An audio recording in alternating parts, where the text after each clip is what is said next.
ஆண்டவரும் உலக இரட்சகருமாகிய இயேசு கிறிஸ்துவின் இனிய நாமத்தில் யாவருக்கும் என் அன்பின் வாழ்த்துக்கள். ஜனங்கள் எல்லாரும் அவருடைய உபதேசத்தை கேட்கும்படி அதிகாலமே தேவாலயத்தில் அவரிடத்துக்கு வருவார்கள். லூக்கா 21:38. இயேசு கிறிஸ்து இவ்வுலகில் வாழ்ந்த நாட்களில் அவருடைய சுகமளிக்கும் வல்லமையை பெற்றுக் கொள்ளவும், மரித்தவர்களை அவர் உயிரோடு எழுப்புவதை காணவும், அவருடைய வார்த்தைகளை கேட்பதற்கும் ஆயிரக்கணக்கான மக்கள் அவரை பின்பற்றினர். இயேசு கிறிஸ்து ஒரு தீர்க்கதரிசி, ஒரு ஆசாரியர், ஒரு அரசர், மேலும் இவர்கள் அனைவரிலும் மேலானவர். நற்செய்தி ஆசிரியர்களில் அவரை ஒரு பிரசங்கியாராகவும் போதகராகவும் சித்தரிக்கின்றனர். தமது சிலுவை பாடுகளின் பாரத்துக்கு முன்னர் இயேசு கிறிஸ்து தேவாலயத்தில் தினந்தோறும் பிரசங்கித்து வந்தார் என லூக்கா தமது நற்செய்தி நூலில் எழுதியுள்ளார்.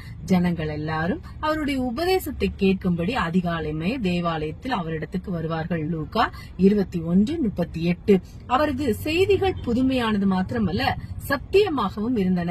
இயேசு கிறிஸ்து தேவாலயத்தில் பிரசங்கித்தவைகளில் பெரும்பாலானவை தீர்க்க தரிசன உரைகளாகவே இருந்தன. லூக்கா 21 ஆரம்பத்தில் இயேசு கிறிஸ்து எருசலேம் தேவாலயத்தின் பொக்கிஷங்களை கடந்து சென்ற பொழுது அப்பிரமாண்டமான ஆலயத்தின் மாட்சிமையை பற்றி தமது கருத்தினை தெரிவித்தார். அத்தேவாலயம் இடிக்கப்படும் என்று அவர் முன்னுரைத்தார். அது கிபி 70 நிறைவேறியது. ரோமர்களால் எருசலேம் தேவாலயம் அழிக்கப்பட்டது.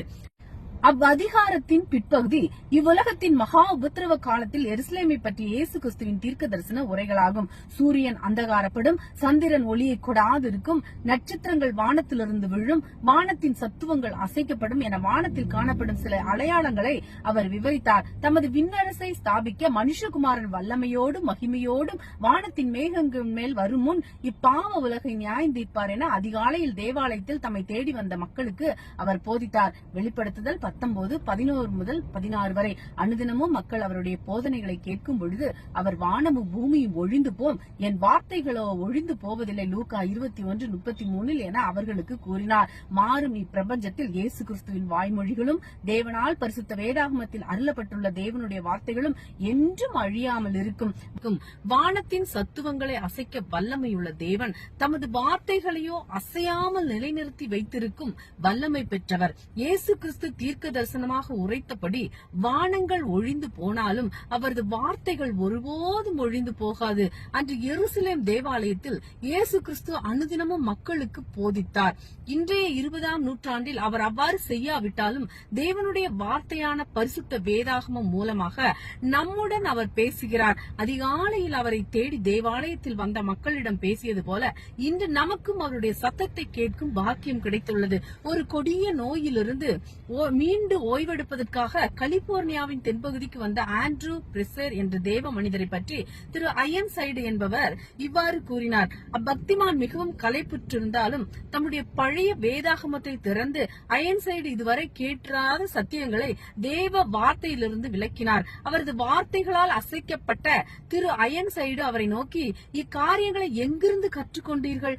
ஏதேனும் வேதாகம கல்லூரியில் பயின்றீர்களா என்று ஆர்வத்துடன் வினாவினார். அதுக்கு பிரேசர் பதிலாக, என் அன்பு இளைஞனே, என்னுடைய அயர்லாந்து நாட்டின் வடபகுதியில் உள்ள என்னுடைய சிறு குடிசையின் தரையில் முழங்காலில் நின்று நான் இவைகளை கற்றுக்கொண்டேன். அங்கே மணிக்கணக்கில் நான் முழங்காலில் நின்று தேவ ஆவியானவர் எனக்கு இவ்வார்த்தையை விவரித்து சொல்லி கிறிஸ்துவை என் ஆத்மாவில் வெளிப்படுத்த வேண்டும் என்று வேண்டிக் கொள்வேன். உலகின் வேறு எந்த பல்கலைக்கழகத்திலும் வேதாகம கல்லூரியிலும் கற்றுக்கொள்ள முடியாத சத்தியங்களை அந்த மண் தரையிலே முழங்காலில் நின்று நான் கற்றுக்கொண்டேன் என்று உரைத்தார். வேதாந்தங்களின் ஆழ்ந்த சத்தியங்களை ஒரு வகுப்பறையில் கற்றுக்கொள்வதை விட தேவனுடைய வார்த்தையிலிருந்து நாம் அறிந்து கொள்ள முடியும். இறையியல் மற்றும் வேதபாட வகுப்புகளில் முறையான கல்வி கல்லாதவர்களும் இயேசுவின் பாதத்தில் அமர்ந்து கற்றுக்கொள்ள வெட்கப்படக்கூடாது. வேத அறிஞர்கள் அனைவரும் முழங்காலில் நின்று அதிகாலை துவங்கி அந்த நாள் முழுவதும் மாலை வரை தேவனுடைய புத்தகத்தில் தங்கள் நேரத்தை செலவிட்டு வருகின்றனர். நமக்கும் அத்தகைய அரிய வாய்ப்பு அளிக்கப்பட்டுள்ளது. அந்த வாய்ப்பை நாம் நழுவ விடாது எப்போதும் பயன்படுத்த வேண்டும். கர்த்தர் தாமே உங்களை ஆசீர்வதிப்பாராக. நீங்கள் ஆசீர்வதிக்கப்பட்டவர்கள். ஆமேன். அல்லேலூயா.